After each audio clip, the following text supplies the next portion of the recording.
आज नोनू, मोनू, केविन, बाबा और रॉड घर के सामने बैठकर आराम कर रहे होते हैं। क्या तुम लोगों को जादुई कहानियाँ सुननी है? हाँ बाबा, मुझे सुननी है। तभी बाबा कहते हैं, ठीक है, मैं अपनी जादुई वाली कहानी की किताब मंगाता हूँ और उसके बाद मैं तुम सभी को एक कहानी सुनाऊंगा। बाबा अपनी जादुई शक्तियों से एक किताब मंगाते हैं। बाबा कहते हैं, सभी लोग जादुई कहानी सुनने के लिए तैयार हो जाओ। नोनू, मोनू, केविन और रॉड तो काफी ज्यादा खुश हो जाते हैं। चलो मैं कहानी सुनाना स्टार्ट करता हूँ। ये कहानी चिंटू की है, जो कि एक छोटे से गांव का है। एक दिन जंगलों के रास्ते होते हुए चिंटू अपने स्कूल जा रहा था।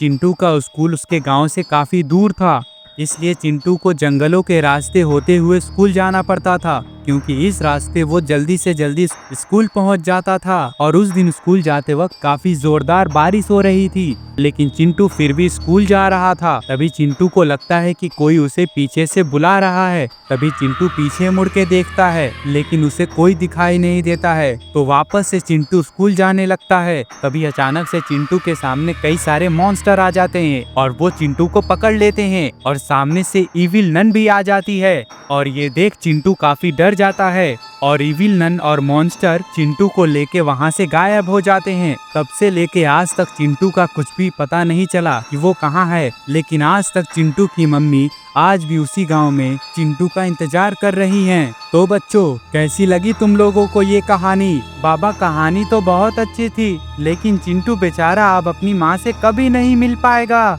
नोनू, तुम मत घबराओ, एक दिन चिंटू वापस जरूर आएगा। लेकिन बाबा, इविल नन के चंगुल से आज तक कोई नहीं बचा है। तभी मोनू और केविन भी कहते हैं, हाँ बाबा, नोनू बिल्कुल सही बोल रहा है। नोनू कहता है, चलिए बाबा, हम चलकर चिंटू को बचा लेते हैं। भी बाबा कहते हैं, ये बहुत ही ज्यादा मुश्किल होगा, हमें तो ये भी नहीं पता कि चिंटू कहाँ है। तभी नोनू कहता है, बाबा, अपने जादुई गोले से पता करिए कि चिंटू कहाँ है।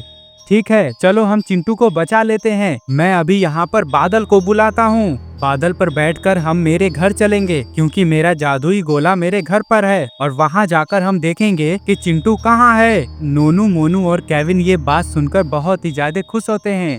ये आज हम चिंटू को बचा लेंगे। बाबा वहाँ बादल को बुलाते हैं और बादल वहाँ आ जाता है। बादल नीचे उतरता है और बाबा, नोनू, मोनू और केविन और रॉड बादल पर बैठ जाते हैं और निकल जाते हैं बाबा के घर के लिए।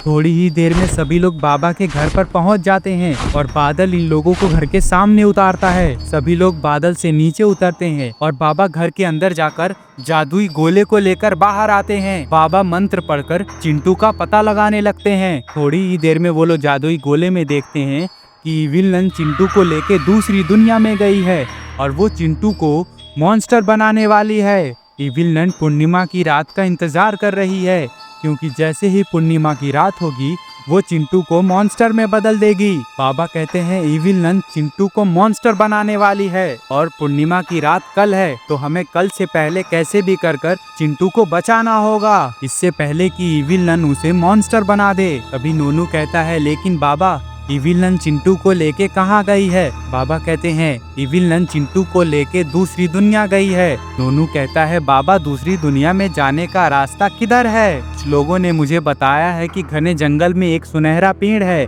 और उसी सुनहरे पेड़ से हमें पता चलेगा कि हम दूसरी दुनिया में कैसे जाएंगे। हमें जल्द से जल्द उस पेड़ को ढूंढना होगा और दूसरी दुनिया में जाना होगा। लेकिन मैंने ये भी सुना है कि उस सुनहरे पेड़ के पास जाना बहुत ही मुश्किल है, क्योंकि उस पेड़ की रखवाली कई सारे मॉन्स्टर कर रहे हैं। सभी लोग बादल पर बैठ जाओ, हम उस पेड़ को ढूंढने जा रहे हैं। तो दोस्तों, अब आपको क्या लगता है, क्या होगा? क्या बाबा, नोनू, मोनू, केविन और रॉड मिलकर चिंटू को इविल नन के चंगुल से बचा लेंगे या फिर नहीं? ये सब अगर आपको देखना है तो प्लीज कमेंट बॉक्स में पार्ट 2 जरूर कमेंट करिएगा।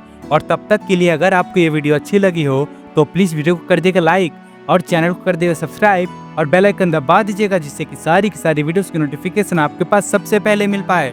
तो मैं मिलता हूँ अब आपसे अगली वीडियो में। तब तक के लिए bye bye and take care guys.